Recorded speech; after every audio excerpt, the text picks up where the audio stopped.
آج وہ دن ہے 84 سال پہلے علامہ اقبال اس دنیا سے گئے تھے.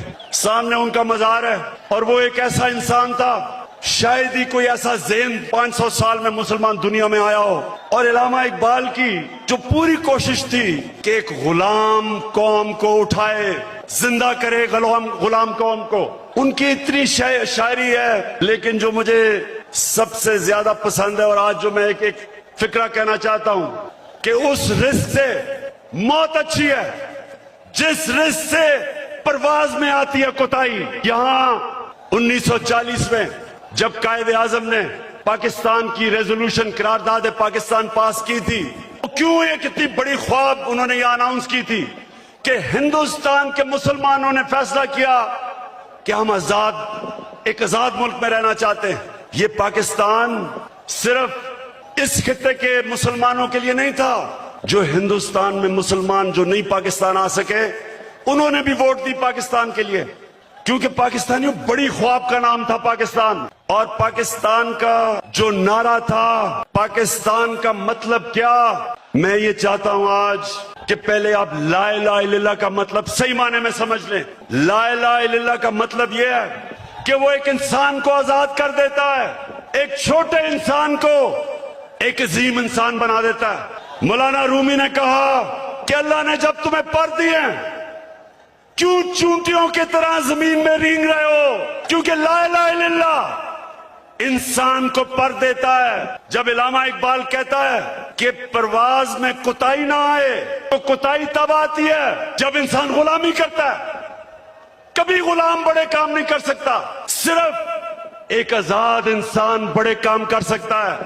اور میں نے رحمت للعالمین اتھارٹی اس لیے بنائی کیونکہ مجھے احساس ہوا کہ ہمارے بچوں کو ہمارے نوجوانوں کو سیرت نبی کا تو پتہ ہی نہیں ہے. ہمارے نبی صلی اللہ علیہ وسلم نے انہوں نے مدینہ میں انسانوں کو پر لگا دیے.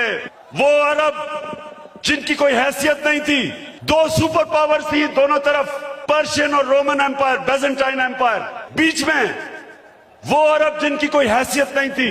میں نے اس لیے اپنے بچوں کو فیصلہ کیا کہ ہم سیرت نبی پڑھائیں اپنے نوجوانوں کو تاکہ آپ کو پتا تو چلے کہ کیوں اللہ نے ہمیں حکم دیا ہے کہ نبی کے راستے پہ چلو, کیونکہ اس سے عظیم انسان کبھی آیا ہی نہیں. تو پاکستانیوں میں چاہتا ہوں کہ آپ اپنا مقام سمجھیں.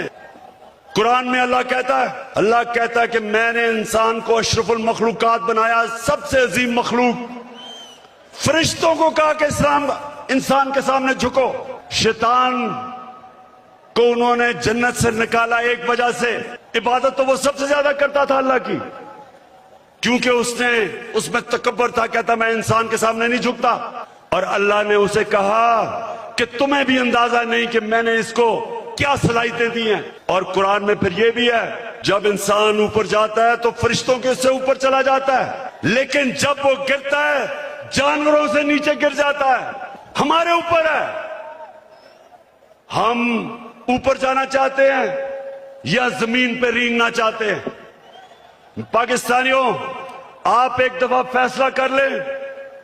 جب آپ فیصلہ کریں گے کہ ہم کسی صورت سوائے اللہ کے کسی کے سامنے نہیں جھکیں گے, آپ کی پرواز اوپر چلی جائے گی.